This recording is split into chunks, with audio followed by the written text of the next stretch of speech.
කුමාර් සංගක්කාරත් එක්ක ඉන්දියාවේ cricket website එකක මාධ්‍යවේදියෙක් පසුගිය දවසක සාකච්ඡාවක් තිබුණා. ඒකෙදී මාධ්‍යවේදියා කුමාර් සංගක්කාරගෙන් අපූර්ව ප්‍රශ්නයක් ඇහුවා. ප්‍රශ්න තමයි සංගක්කාර කණ්ඩායමට එන කාලේ ශ්‍රී ලංකා කණ්ඩායමේ ලෝකෙම කතා කරපු ක්‍රිකට් තරු හිටියා. සනත් ජයසූරිය, අරවින්ද සිල්වා, අර්ජුන රණතුංග, ජමින්ද වාස්, මුරලිදරන් වගේ අය. හැබැයි දැන් ලංකා කණ්ඩායම ගත්තොත් ලෝක මට්ටමේ තරු විදියට හඳුන්වන්න පුළුවන් ක්‍රීඩකයෝ ඉන්නේ රංගන හේරත් සහ ඇන්ජලෝ මැතිව්ස් විතරයි නේද කියලා. ඒ ප්‍රශ්නෙට සංඝ අපූර්ව උත්තරයක් දුන්නා. ජ්‍යෙෂ්ඨයන්ට අවශ්‍ය ගෞරවයක් දීලා නවකයන්ගේ දක්ෂතාවත් අගයන විදිහේ. සංඝ දීපු උත්තරේ තමයි ඇත්ත තමයි. මම කණ්ඩායමට එද්දී ලෝකෙම ජනප්‍රිය තරු ගොඩක් අපේ කණ්ඩායමේ හිටියා. එයාලගෙන් ලොකු සහායකුත් මට ලැබුණා මේ ගමන එන්න. මොකද මට කිසිම පීඩනයක් තිබුණේ නැහැ. ඒ වගේ පිරිසක් මැද ඉද්දි. ලංකාවේ කණ්ඩායම දැන් ගත්තොත් එහෙම තරු අඩුයි තමයි. හැබැයි කවදාක හරි තරු බවට පත් වෙන තරුණ කණ්ඩායමක් අපේ කණ්ඩායමේ ඉන්නවා. බලන්න කුසල් මෙන්දිස්. එයා ඕස්ට්‍රේලියාවේ පන්දු යවන්නන් ඉස්සරහා සෙල්ලම් කරපු විදිහ. ධනංජයත් එහෙමමයි. දකුණු අප්‍රිකා සංචාරයේදී ලහිරු කුමාර, නවසීලන්තයේදී දුෂ්මන්ත චමීර වෙන්නපු දක්ෂතා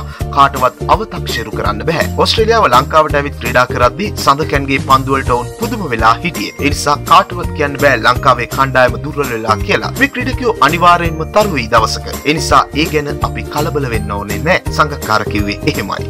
ක්‍රිකට් ගැන මේ වගේ වීඩියෝ බලන්න අපේ වීඩියෝ channel එකට subscribe කරන්න. ආයෙත් අලුත් වීඩියෝකින් හමු වනතුරු ඔබට ජයග්‍රාහී දවසක්.